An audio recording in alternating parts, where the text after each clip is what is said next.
Hey again, what's up everyone and welcome to this new video. In my last community post I asked what video do you want me to make next, and vast majority of you choose it Kazuha build tutorial, comparing between his elemental mastery build and his DPS build. So here is the video that you asked for. First, we're gonna start with elemental mastery build, but before that I need to explain how swirl damage works. The swirl basically spread any element debuff on the target in AoE around that target. So, if you hit enemy with pyro debuff, any monster near him will get that pyro debuff. That damage of the damage of that pyro debuff or that pyro attack only depends on your character level and elemental mastery. Now, what if two monsters have debuff on them and you swirl them with anemo attack? Each monster will take 2 swirl damage, one from him and the other one from the monster that near him, because as I said, the swirl will spread that element in area around the target. So each one of those monsters will spread the debuff around him. So what we can say, swirl damage depends on the number of enemies you are attacking. The more they are, the higher swirl advantage you get. If you swirl 10 enemies, each one of them will get 10 swirls attack. Now let's back to Kazuha. For his elemental mastery build, more enemies you are fighting, the more swirl damage he deals. His artifact option are very obvious. For beast, Viridescent Veneer set, and weapon, of course, the freedom sword. But if you don't have it, even me, I don't have it myself. If you don't have it, you can use the Iron Sting. It's very nice weapon, very free to play friendly, anyone can craft it.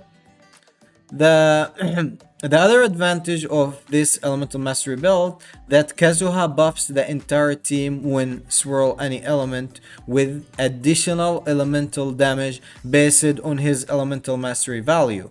So if you have 1k elemental mastery and you swirl pyro attack, the whole team will get 40% pyro attack damage bonus. Also, farming artifacts for this build easier than farming for the DPS build, since all you need is find Viridescent Veneer pieces with elemental mastery main stats. I mean for the sand goblet and the headpiece.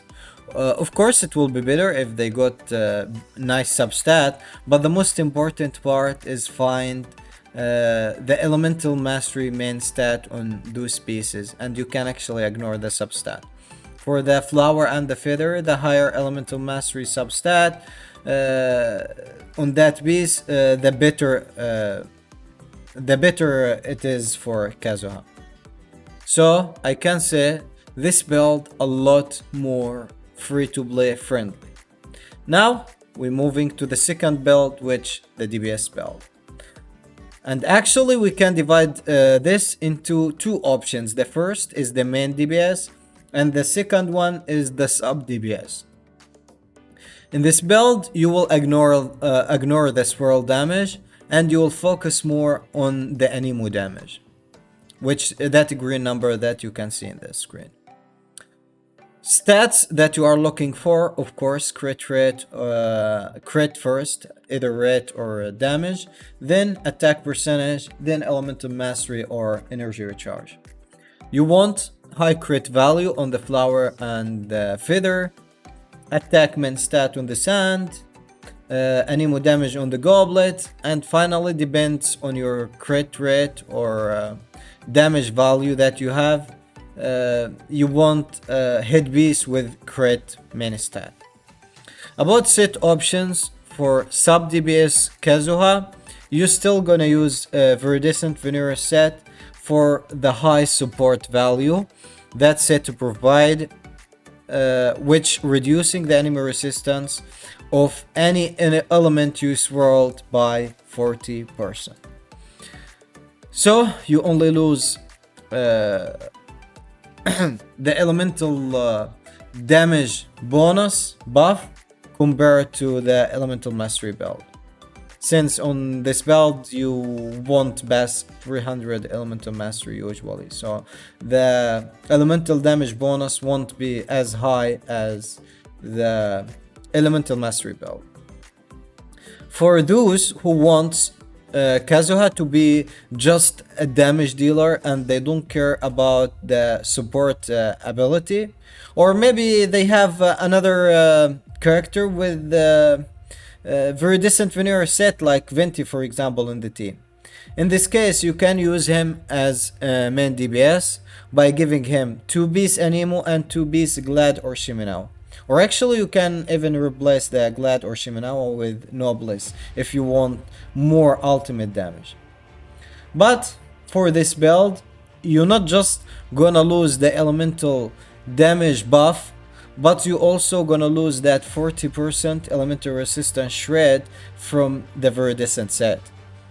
For 18% attack, personally I don't think it's worth it.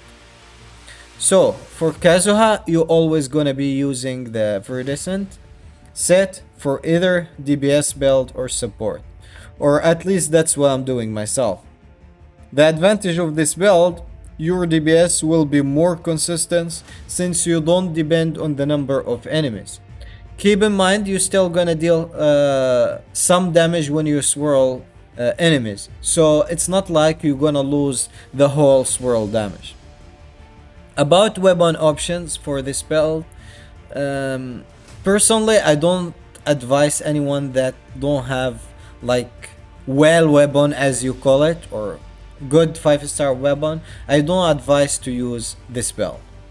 So the best option are the Mist Splitter or the Jade Cutter.